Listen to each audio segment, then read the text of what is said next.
세상의 성공은 오직 숫자로만 증명된다고 믿는 한 남자가 있었습니다. 그의 이름은 한진우.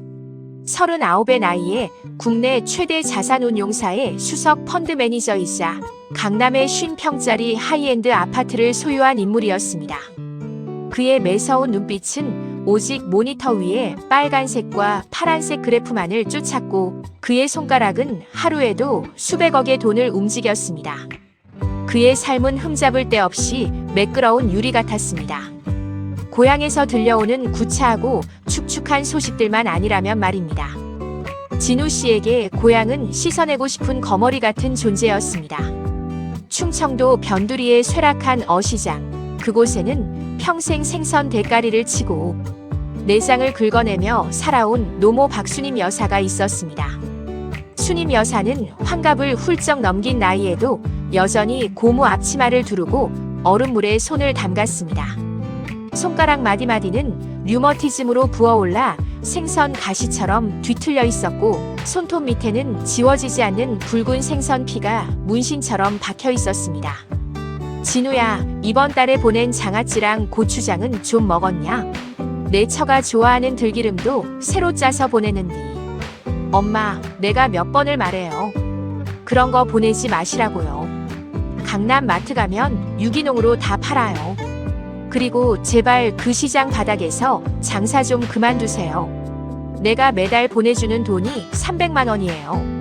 그 돈 다 어디다 쓰고 아직도 그 비린내 나는 데서 구르고 계세요? 내 체면 좀 생각해 주세요. 진우 씨는 수화기 너머로 새어나오는 어시장의 왁자지껄한 소음과 어머니의 거친 숨소리가 혐오스러웠습니다.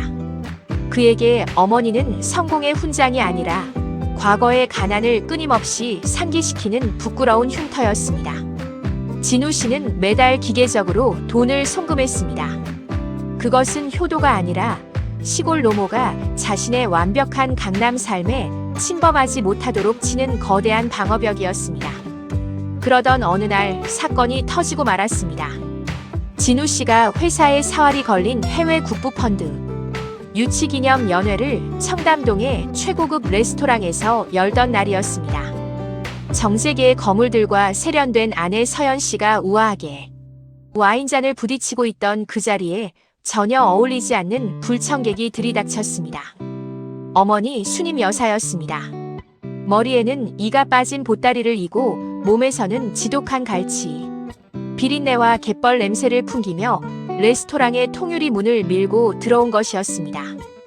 허옇게 센 머리는 땀에 젖어 헝클어져 있었고 고무줄 바지 밑단에는 시골 버스의 흙먼지가 가득했습니다. 우리 진우, 한진우 수석이 여기 있다고 해서 내가 요 앞에 장터에서 직접 사온 갈치가 하도 싱싱해서 구워 먹이려고. 순임 여사는 지배인의 재질을 뿌리치며 진우 씨를 향해 손을 뻗었습니다. 순간 레스토랑 안의 모든 시선이 진우 씨에게 쏠렸습니다. 귀족 같은 아내 서연 씨의 얼굴은 하얗게 질렸고 바이어들의 눈빛에는 경멸과 호기심이 스쳤습니다. 진우 씨는 이성이 끊어지는 것을 느꼈습니다. 평생을 노력해 쌓아 올린 자신의 완벽한 성이 저 비린내. 나는 노파의 등장 한 번으로 무너져 내리는 것 같았습니다. 진우 씨는 순임 여사의 거친 손을 거칠게 뿌리쳤습니다. 엄마, 여기가 어디라고 와. 미쳤어. 도대체 왜 이렇게 미련하고 구차하게 굴어. 내가 돈을 안 줘. 뭘 안 줘? 왜 내 인생을 망치지 못해서 안달이냐고. 진우 씨의 서슬 퍼렁고함에 순임 여사는 얼어붙었습니다. 뿌리쳐진 손으로 가슴을 엄켜쥔 순임 여사는 바닥에 떨어진 까만 비닐봉지를 쳐다보았습니다. 그 안에서 은빛 갈치 토막들이 대리석 바닥으로 쏟아져 내렸습니다. 레스토랑 안은 지독한 비린내로 가득 찼습니다. 진우야, 엄마가 미안하다. 내가 요새 통밥을 못 먹고 다닌다고 해서 내가 눈치가 없었다. 순임 여사는 허리를 굽혀 바닥의 생선 토막들을 맨손으로 주워 담았습니다. 그 비참한 모습을 보며 진우 씨는 외면해버렸습니다. 지배인에게 돈 몇 장을 쥐어주며 이 노인네 당장 터미널로 가는 택시에 태우라고 차갑게 내뱉은 뒤 화장실로 들어가 손을 씻고 또 씻었습니다. 손에서 어머니의 비린내가 가시지 않는 것 같아 살점이 벌게질 때까지 비누를 칠했습니다. 그것이 어머니와의 정상적인 마지막 대면이 될 줄은 오만한 천재 펀드 매니저는 알지 못했습니다.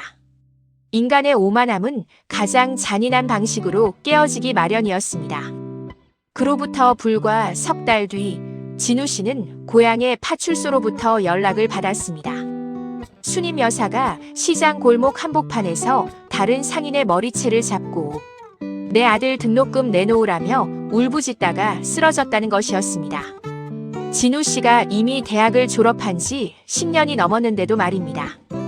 헐레벌떡 내려간 고향 병원에서 진우 씨가 마주한 진단명은 혈관성 치매 및 알츠하이머 복합 말기였습니다. 의사는 뇌 사진을 보여주며 담담하게 말했습니다. 이미 뇌의 전두엽과 측두엽이 회복 불가능할 정도로 수축되었습니다. 최소 3년 전부터 증상이 심각했을 텐데 환자분이 초인적인 정신력으로 주변에 숨기며 버텨온 겁니다. 최근에 극심한 정신적 충격을 받으면서 뇌세포가 완전히 무너져 내린 것 같군요.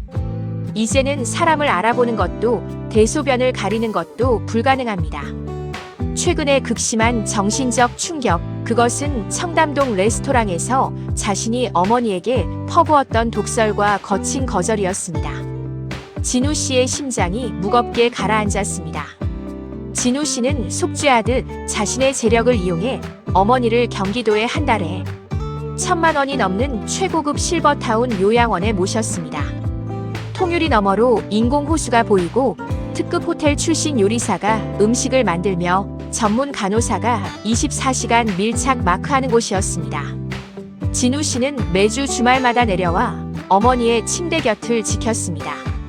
그러나 카타르시스는커녕 비극은 이제 막 시작된 서막에 불과했습니다. 순임 여사의 정신은 완벽하게 부서져 있었습니다. 그녀는 강남에서 제일 잘나가는 펀드 매니저인 아들을 알아보지 못했습니다. 대신 그녀는 자꾸만 30해 전 가난했던 시절로 돌아가 소리를 질렀습니다. 진우가 배가 고프대. 우리 진우 육성회비 밀려서 학교에서 쫓겨나면 안 돼.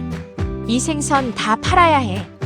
순임 여사는 요양원의 고급 실크 이불을 뜯어내고 벽을 손톱으로 긁어대며 생선 내장을 치는 신용을 했습니다. 손톱이 깨져 피가 흐르는데도 멈추지 않았습니다. 진우 씨가 울면서 그 손을 붙잡으면 순임 여사는 진우 씨의 얼굴에 침을 뱉거나 뺨을 때렸습니다. 이 사기꾼 놈아! 내 아들 돈 뺏어가지 마. 우리 진우 서울 대학 보내야 해. 더욱 진우 씨를 미치게 만든 것은 아내 서연 씨의 태도였습니다. 서연 씨는 시어머니의 치매 소식을 듣자마자 병원 근처에는 발도 들이지 않았습니다. 오히려 그 지독한 비린내 나는 노인네 때문에 우리 아파트 집값 떨어지면 어떡하냐. 당신 매달 병원비로 1,000만 원씩 쓰는 거 과하다며 이혼 서류를 내밀었습니다. 진우 씨가 회사에서 거액의 투자 사기 사건에 휘말려 직위 해제 처분을 받고 자산이 동결될 위기에 처하자 서연 씨는 기다렸다는 듯이 변호사를 대동해 강남 아파트의 명예 변경을 요구했습니다. 인생의 정점에서 바닥으로 추락하는 것은 순식간이었습니다. 직장에서는 쫓겨났고 아내에게는 배신당했으며 어머니는 자신을 알아보지도 못한 채 미쳐가고 있었습니다. 어느 폭설이 내리던 겨울밤 순임 여사는 호흡 곤란을 일으켰습니다. 중환자실의 차가운 기계음 사이에서 순임 여사는 마침내 거친 숨을 몰아쉬며 아주 잠깐 정신이 돌아온 듯 진우 씨의 눈을 똑바로 응시했습니다. 진우야. 엄마, 나 알아보겠어. 나 진우야. 내가 잘못했어, 엄마. 진우 씨가 순임 여사의 마른 손을 잡고 피눈물을 흘렸습니다. 그러나 순임 여사는 미소를 지으며 진우 씨의 얼굴을 어루만지려다 손을 가만히 내렸습니다. 우리 아들, 착한 내 아들, 장독대를 지켜라. 그것이 마지막이었습니다. 심장 박동 그래프가 평평한 직선을 그리며 지독한 소음을 냈습니다. 어머니는 아들이 파멸해가는 모습을 보지 못한 채 끝내 차가운 시신이 되어 진우 씨의 품에 안겼습니다. 장례식장은 쓸쓸했습니다. 회사의 바이어들도 고위 임원들도 아내 서연 씨도 오지 않았습니다. 텅 빈 장례식장에서 진우 씨는 홀로 밤을 새우며 어머니의 시신을 지켰습니다. 가슴속에 응어리진 슬픔은 비명조차 되지 못하고 목구멍을 막아버렸습니다. 어머니를 한 줌의 재로 만들어 시골 선영에 묻고 돌아온 날 진우 씨는 폐허가 된 고향집 마당에 섰습니다. 아내 서연 씨의 변호사들은 이미 강남 아파트를 압류했고 회사의 소송단은 그의 목을 죄어오고 있었습니다. 문자 그대로 알거지가 된 진우 씨에게 남은 것은 이 쓰러져가는 시골집 한 채가 전부였습니다. 진우 씨는 어머니가 마지막 순간에 남긴 장독대라는 유언을 떠올렸습니다. 마당 구석에는 평생 어머니가 자식처럼 닦고 아끼던 거대한 장독대 수십 개가 줄을 지어 있었습니다. 진우 씨는 실성한 사람처럼 웃으며 망치를 들었습니다. 돈이라도 숨겨놓으신 거야? 그 비린내 나는 손으로 모은 돈이 있으면 얼마나 있다고.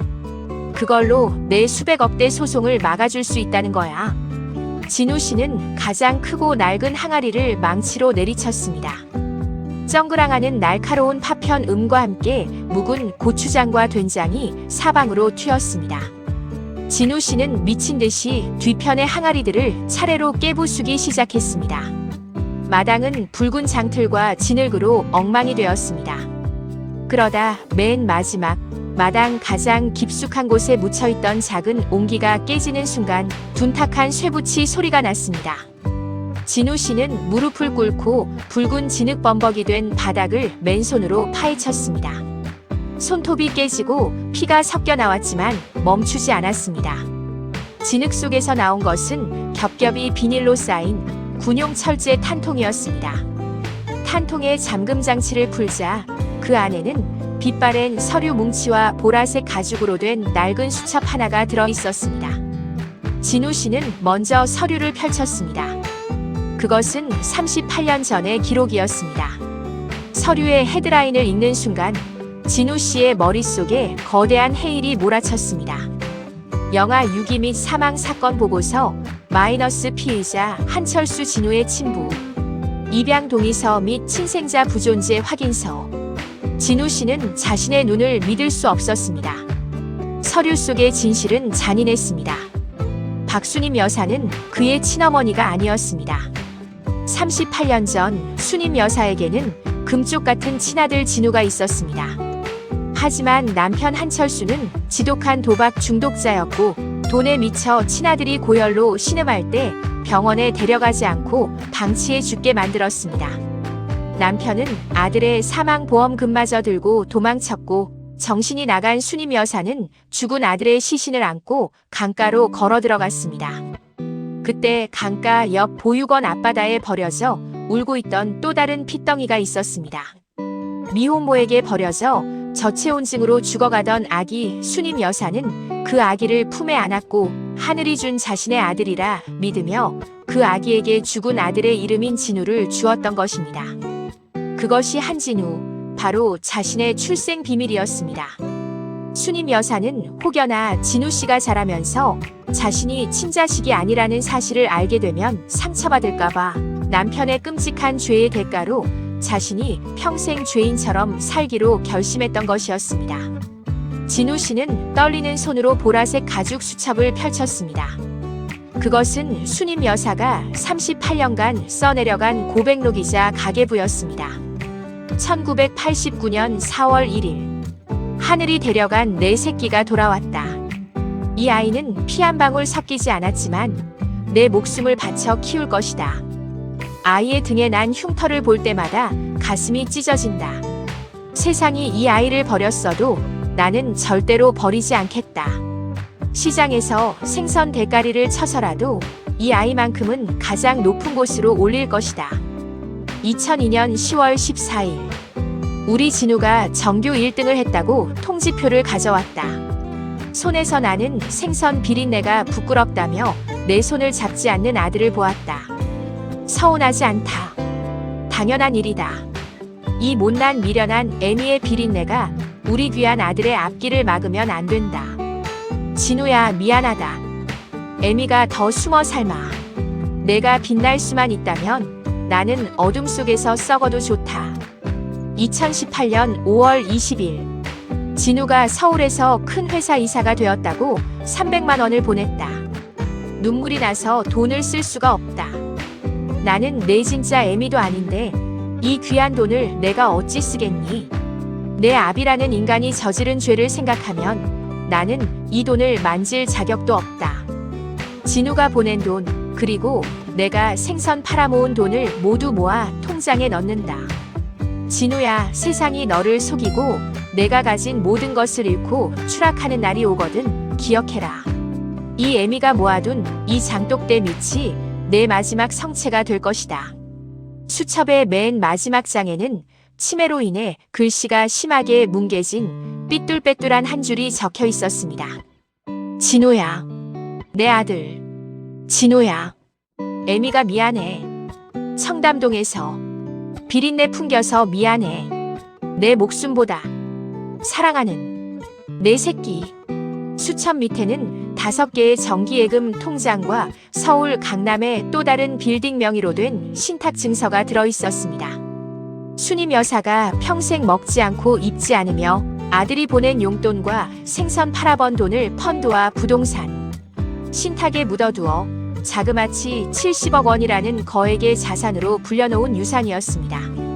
아, 진우 씨는 하늘을 향해 짐승처럼 울부짖었습니다. 가슴을 쥐어뜯으며 붉은 진흙바닥을 뒹굴었습니다. 자신이 그토록 경멸했던 어머니의 비린내는 세상 가장 추악한 곳에서 자신을 지켜내기 위해 온몸으로 받아낸 훈장이었습니다. 자신이 그토록 자랑스러워했던 강남의 성공은 피 한 방울 섞이지 않은 노파가 자신의 영혼을 갈아 넣어 만든 허상에 불과했습니다. 엄마, 내가 잘못했어.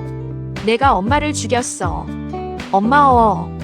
진우 씨는 깨진 항아리 파편을 붙잡고 통곡했습니다. 피와 눈물 그리고 붉은 된장이 뒤섞여 마당을 적셨습니다. 그 어떤 펀드 매니저의 계산법으로도 도저히 계산할 수 없는 우주보다 거대한 사랑의 카타르시스가 진우 씨의 오만한 심장을 완전히 짓부수어 버렸습니다. 그로부터 3년 뒤 서울 자산운용업계에는 기적 같은 역전극이 회자되었습니다. 거액의 소송과 사기 혐의에 휘말려 완전히 파멸한 줄 알았던 한진우 씨가 베일에 쌓인 70억의 신탁 자금을 바탕으로 자신을 모함했던 회사의 지분을 역으로 매집해 경영권을 기습 인수해버린 것이었습니다. 진우 씨는 복귀하자마자 가장 먼저 자신을 배신했던 아내 서연 씨와 그녀의 가문을 법적으로 완벽하게 파멸시켰습니다. 서연 씨가 요구했던 강남 아파트를 위자료 명목으로 넘겨주는 척하면서 그 아파트에 걸려있던 수십억의 은닉, 채무와 세금 폭탄을 고스란히 서연 씨에게 떠넘겨 그녀를 신용불량자로 주저앉혔습니다. 또한 자신을 모함했던 회사의 임원들을 배임 및 횡령 혐의로 모조리 구속시켰습니다. 철저하고 냉혹한 완벽한 법적 심판이었습니다. 그러나 사람들을 가장 놀라게 한 것은 그 이후의 행보였습니다. 진우 씨는 회사를 전문 경영인에게 맡기고 자신은 다시 그 쇠락한 고향 어시장으로 내려갔습니다. 그는 어머니의 유산 70억 원을 모두 출자해 순임재단을 설립했습니다. 그리고 고향집 주변의 황량한 갯벌과 쓰레기 매립지였던 땅, 수만 평을 사들여 온통 황금빛 유채꽃밭으로 바꾸어 버렸습니다. 봄이 오자 잿빛이었던 시골 마을은 눈이 시리도록 찬란한 황금빛 유채꽃 물결로 가득 찼습니다. 진우 씨는 어머니가 생선 대가리를 치던 그 시장 초입에 거대한 무료 급식소와 미혼모 자립센터를 지었습니다. 이제 진우 씨는 수천만 원짜리 명품 정장 대신 먼지 묻은 작업복을 입고 직접 밥을 펐습니다. 그의 손에는 더 이상 차가운 돈의 냄새가 아니라 매일 아침 끓여내는 구수한 된장국 냄새와 뜨거운 밥김이 배어 있었습니다. 어느 유채꽃이 만개한 봄날 오후 전 남편의 거대한 자산 규모를 뒤늦게 알고 구걸하러 찾아온 서연 씨가 유채꽃밭 초입에 서 있었습니다. 그녀는 명품 가방을 든 채 땀을 흘리며 노인들에게 고개를 숙이고 있는 진우 씨를 향해 소리쳤습니다. 진우 씨, 당신 미쳤어. 그 엄청난 돈을 왜 이딴 거지? 같은 시골 구석에다 처박고 있는 거야. 나한테 복수하니까 속이 시원해. 정신 차리고 다시 강남으로 돌아와. 진우 씨는 밥주걱을 내려놓고 서연 씨를 바라보았습니다. 그의 눈빛에는 예전의 날카로운 탐욕이나 서연 씨를 향한 분노조차 남아있지 않았습니다. 오직 깊고 아늑한 평화만이 머물러 있었습니다. 서연아, 나는 이제야 진짜 부자가 뭔지 알았다. 세상에서 가장 눈부신 황금은 강남의 빌딩이 아니라 바로 이 황금빛 유채꽃밭이야. 내 어머니가 나를 위해 뿌린 피눈물이 이 꽃이 되었다. 너는 평생 가도 이 장막 같은 깊은 사랑을 이해하지 못할 거야.